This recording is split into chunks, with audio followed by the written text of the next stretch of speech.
Oke, kita tinggalkan si burayak dan biarkan mereka berjemur menikmati suasana sinar matahari. Kebetulan masuk minggu ini ada pancaran sinar matahari yang cukup menyengat di siang hari ini. Jadi biarlah mereka berenang-renang sesukanya.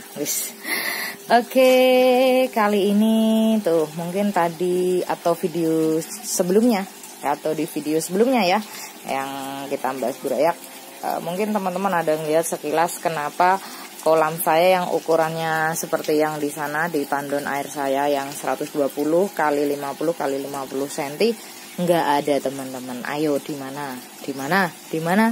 di mana kolam saya yang satunya? Kolam saya yang satunya saya pindah buat tandon air karena masuk di bulan akhir Agustus awal September ternyata air di desa saya itu susah teman-teman ya, airnya ngadat.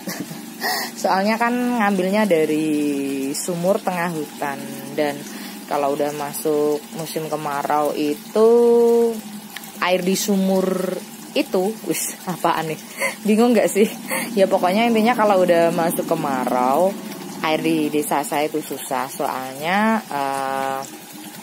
sumurnya itu airnya surut, jadi airnya tinggal dikit. Kadang itu nggak bisa disedot, nggak bisa dipompa pakai sibel ya. Orang sini kan makanya sibel untuk pengairan air di desa saya ya, untuk ngalirin airnya itu pakai sibel buat pompa ya. Dan ya udah, jadi ini kolam saya yang kurang lebih ya udah 1 bulanan lebih lah ini, karena udah saya isi di awal-awal Agustus, akhir Juli, dan ini belum saya kuras.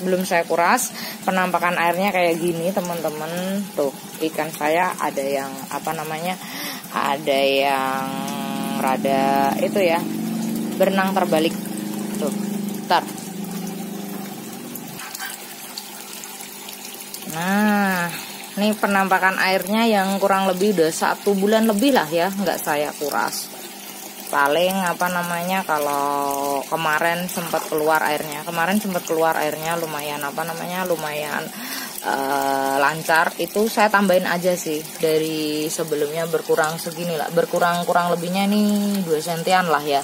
Terus saya tambahin air aja langsung dari kran. Ya udah saya biarin aja ini airnya. Tuh yang mana yang berenang terbalik? Oh, dia udah berenang di situ. Ya, masuk di musim kemarau ini untuk desa saya sih boleh dibilang airnya rada ngadat ya. Dan bentar, saya ambil fokusnya yang enakan deh. Bentar, biar sambil pantau ikan. Nah, masuk musim kemarau itu harus kita bisa mengefektifkan air.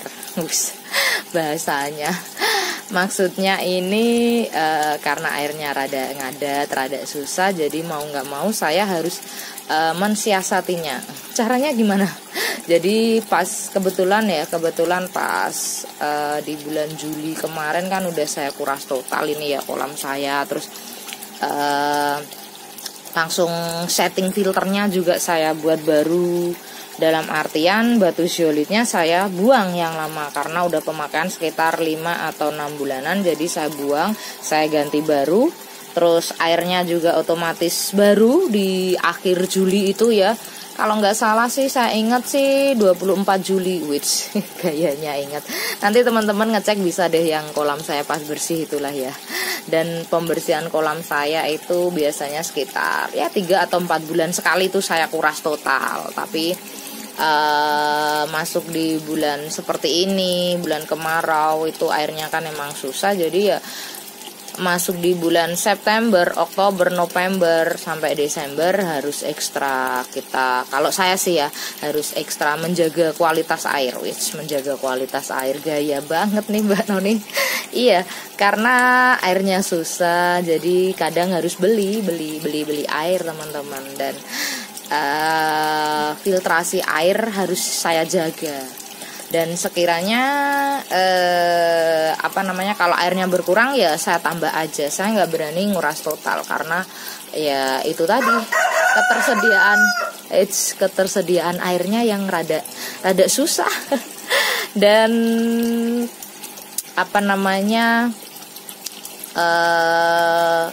fase-fase seperti ini saya juga ada sedikit solusinya ya. Jadi selain airnya saya jaga, dengan kata lain gak sering saya kuras karena air susah, ya satu-satunya cara makannya juga saya kurangin ya, makannya saya kurangin. Jadi ikan saya ini saya buat sistem diet gayanya. Yang punya aja nggak diet, ikannya suruh diet ya. Ini saya latih dari masuk bulan Agustus kemarin karena feeling saya, feeling saya. Jadi feeling saya masuk di bulan Agustus itu saya nggak pernah ngasih makan banyak dalam satu hari itu ya. Jadi saya ngasih makannya dikit-dikit aja. Jadi kondisi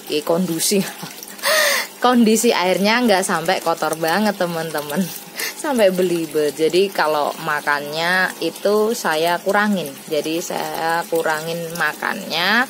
Jadi airnya ini nggak terlalu kotor banget. Nah itu sedikit info dari saya, solusi dari saya. Ini selama saya kurang lebih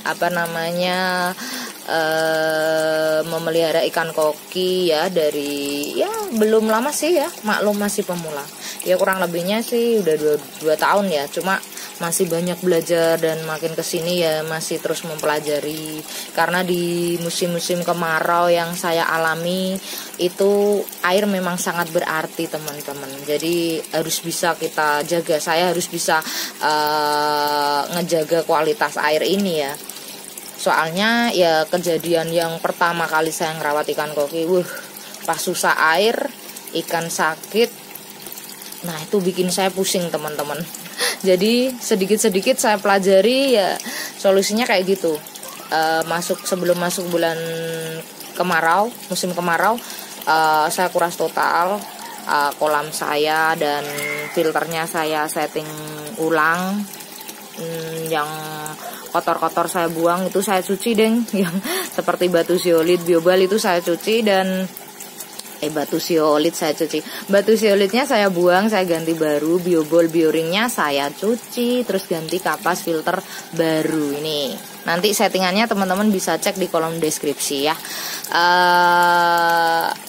Terus pakannya juga saya kurangi ya. Misalnya sehari itu katakanlah 10 gram gitu, dikurangin lah. Pokoknya nggak usah banyak-banyak lah. Jadi kualitas airnya nggak terlalu kotor ya. Kondisi airnya nggak terlalu kotor. Nah ya kurang lebihnya kalau dari saya sih seperti itu aja teman-teman.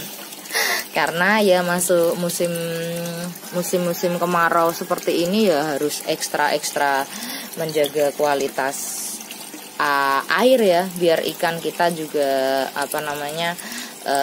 nyaman, terus dia nggak gampang stres, nggak gampang terserang penyakit juga lah.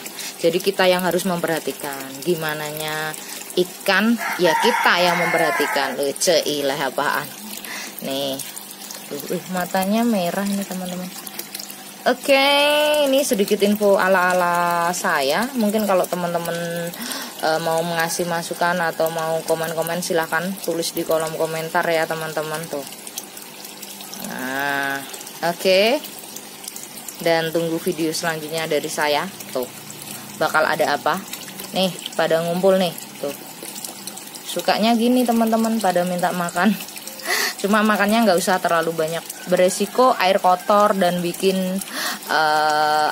mereka nggak nyaman tuh. Jadi makannya dikit-dikit aja deh. Yuks.